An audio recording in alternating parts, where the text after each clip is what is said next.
कार्यक्रमाचे प्रमुख अतिथी माननीय नामदार श्री देवेंद्र फडणवीस, मुख्यमंत्री तथा गृहमंत्री महाराष्ट्र राज्य मुंबई, माननीय श्री डॉक्टर मिलिंद नरोटे, आमदार गडचिरोली विधानसभा मतदारसंघ, मुख्यमंत्री देवेंद्र फडणवीस हे गडचिरोलीमध्ये पोहोचलेले आहेत। हा त्यांचा नियोजित दौरा आणि श्री शिरीष जैन सर आयुक्त जे नक्षलवादी आत्मसमर्पण करणार आहेत, डॉक्टर श्री शेरिंग दोर्जे सर अपर पोलीस महासंचालक याच वेळी ते आत्मसमर्पण करतील आणि विशेष पोलीस महानिरीक्षक मुख्यमंत्री गडचिरोलीमध्ये पोहोचलेले आहेत। श्री अंकित गोयल सर पुलिस उपमहानिरीक्षक गडचिरोली परिक्षेत्र, श्री अजय कुमार शर्मा सर उपमहानिरीक्षक अभियान सीआरपीएफ, श्री अभिशांत पांडा जिल्हाधिकारी गडचिरोली, श्री सुहास गाडे मुख्य कार्यकारी अधिकारी जिल्हा मुख्यमंत्र्यांच्या उपस्थितीमध्ये भूपतींसह 60 नक्षलवादी आज आत्मसमर्पण करणार आहेत आणि त्यामुळे नक्षल चळवळीला मोठा धक्का बसणार आहे। त्याच पार्श्वभूमीवर मुख्यमंत्री देवेंद्र फडणवीसांचा आजचा दौरा बराच महत्त्वाचा आहे गडचिरोलीचा आणि नुकतेच ते गडचिरोली दौऱ्यावर पोहोचलेले आहेत। त्यावेळची ही लाईव्ह दृश्य आपण पाहतो। माओवाद्यांचे आत्मसमर्पण व नक्षल पीडित कुटुंबियांना धनादेशाचे वितरण केले जाणार आहे।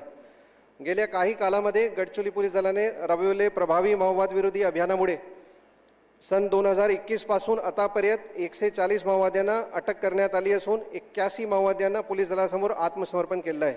तसेच सन 2021 पासून एकूण 93 जहाल माओवाद्यांना कंठस्थान घालण्यात आले आहे। या प्रभावी माओवादी विरोधी अभियानामुळे उत्तर गडचिरोली माओवादापासून मुक्त झाला असून माओवाद गडचिरोली जिल्ह्याचे सीमावर्ती भागातच बंदिस्त झाला आहे। तसेच दिनांक 22 जून 2024 रोजी DKSZCM गडचिरोली विभागीय समितीचे प्रभारी गिरधर तुमरेड्डी आणि त्यांची पत्नी ललिता यांनी माननीय मुख्यमंत्री तथा गृहमंत्री महाराष्ट्र राज्य नामदार श्री देवेंद्र फडणवीस यांची उपस्थितीत आत्मसमर्पण केले होते। त्यांचे आत्मसमर्पणानंतर कालपर्यंत एकूण 50 जहाल माओवाद्यांनी गडचिरोली पोलीस दलासमोर आत्मसमर्पण केले आहे।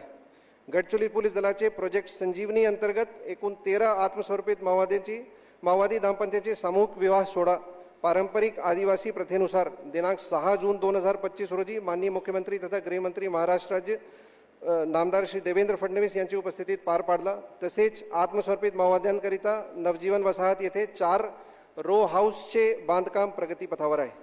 कौशल्य विकास प्रशिक्षणाकरिता किमान शैक्षणिक अर्हता 5वी उत्तीर्ण असणे आवश्यक असल्याने आत्मसमर्पित माओवाद्यांना साक्षर करण्यासाठी प्रोजेक्ट संजीवनी अंतर्गत गडचिरोली पोलीस दल व जिल्हा परिषद गडचिरोली यांचे संयुक्त विद्यमाने साक्षरते मोहीमचे आयोजन करण्यात आले।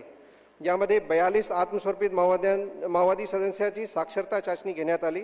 या उपक्रमाचे प्रतीकात्मक रूप म्हणजे बंदुकीचे हातात पुस्तक व पेन, जे हात कधी काळी हिंसेचे शस्त्रांनी भरले होते ते आज शिक्षणाचे साधनांनी उजळले आहेत। दिनांक 23/5/2025 रोजी महाराष्ट्र छत्तीसगड सीमेवर उपविभाग भामरागड अंतर्गत नव्याने स्थापन करण्यात आले पोलीस स्टेशन कवंडे हद्दीत इंद्रावती नदीच्या काठावरील परिसरात झालेल्या चकमकीत अपर पोलीस अधीक्षक अभियान श्री M रमेश यांच्या नेतृत्वात अत्यंत कुशलतेने अभियान राबवून 4 जहाल माओवाद्यांना गडचिरोली पोलीस दलाने कंठस्थान घातले होते। तसेच दिनांक 27/8/2025 रोजी महाराष्ट्र नारायणपूर सीमेवरील कोपरशी फुलनार जंगल परिसरात अत्यंत खडतर अभियान राबवून 4 जहाल माओवाद्यांना गडचिरोली पोलीस दलाने कंठस्थान घातले होते। तसेच दिनांक 17/9/2025 रोजी इटापल्ली तालुक्यात पोस्टे गट्टाजांबे हद्दीतील मोडस्के जंगल परिसरात झालेल्या चकमकीत अपर पोलीस अधीक्षक अहिरी श्री सत्यसाई कार्तिक यांच्या नेतृत्वात अत्यंत कुशलतेने अभियान राबवून 2 जहाल माओवाद्यांनी गडचिरोली पोलीस दलाने कंठस्थान घातले आहे। सन 2025 या वर्षाचे सुरुवातीलाच दिनांक 1/1/2025 रोजी सेंट्रल कमिटी सदस्य आणि पोलिट ब्युरो सदस्य सोनू उर्फ भूपती यांची पत्नी, दंडकारण्य स्पेशल झोनल कमिटी सदस्य तारका सिडामसह एकूण 11 माओवाद्यांनी माननीय मुख्यमंत्री महाराष्ट्र राज्य नामदार श्री देवेंद्र फडणवीस यांच्यासमोर आत्मसमर्पण केले होते। तसेच दिनांक 6/6/2025 रोजी DBCM सपनक्का बुचैया चौधरी सह एकूण 12 जहाल माओवाद्यांनी परत माननीय मुख्यमंत्री महाराष्ट्र राज्य श्री देवेंद्र फडणवीस यांच्यासमोर आत्मसमर्पण करून ते विकासाचे मुख्य प्रवाहात सामील झाले आहे। महाराष्ट्र राज्याचे पोलीस महासंचालक माननीय श्रीमती रश्मी शुक्ला मॅडम तसेच अपर पोलीस महासंचालक विशेष कृती डॉक्टर शेरिंग दोर्जे यांचे गडचिरोली जिल्हा दौऱ्यान दिनांक 24 सप्टेंबर 2025 रोजी 6 वरिष्ठ जहाल माओवाद्यांनी हिंसेचे मार्ग सोडून आत्मसमर्पण करून लोकशाहीचे मुख्य प्रवाहात सामील झाले आहे। मागील 4 दशकापासून गडचिरोली जिल्ह्याला माओवादाचा सामना करावा लागत आहे। मात्र गडचिरोली पोलीस दलाचे प्रभावी माओवाद विरोधी अभियान आणि नागरिक कृती उपक्रमाच्या माध्यमातून गडचिरोली जिल्ह्याला माओवादपासून मुक्त करण्याचे सतत प्रयत्न केले जात आहे। याच अथक प्रयत्नामुळे गडचिरोली पोलीस दलाचे पोलीस दादालोरा खिडकीच्या माध्यमातून आतापर्यंत जिल्ह्यातील 11 लाख नागरिकांना शासनाचे विविध योजनांचे लाभ देण्यात आले आहे। ही अभिमानाची बाब आहे. यात काही नागरिक असेही आहेत ज्यांना 2 किंवा 3 वेगवेगळ्या योजनांचे लाभ देण्यात आले आहे.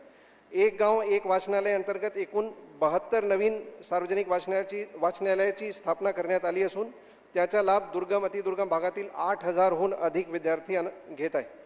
या वर्षभरात गडचिरोली पोलीस दलाचे प्रयत्नाने गट्टा, गर्देवाडा, वांगेतुरी, कटेझरी ते गडचिरोली, मरकनार ते अहेरी, आंबेझरी ते गडचिरोली रस्त्यावर स्वतंत्रतेनंतर पहिल्यांदाच बस सेवा शुभारंभ करण्यात आला असून या उपक्रमाच्या माध्यमातून नागरिकांचे जीवनमान सुसह्य होण्यासाठी प्रयत्न केले जात आहे.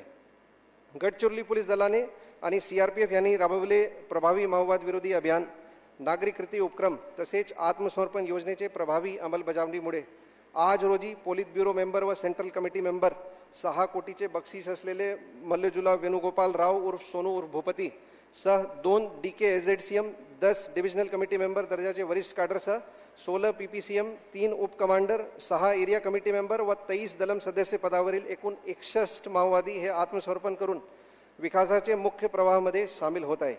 माननीय मुख्यमंत्री तथा गृहमंत्री महाराष्ट्र राज्य नामदार श्री देवेंद्र फडणवीस यांचे समोर आत्मसमर्पण करून ते विकासाचे मुख्य प्रवाहात सामील होत आहे ही निश्चितच आनंदाची बाब आहे.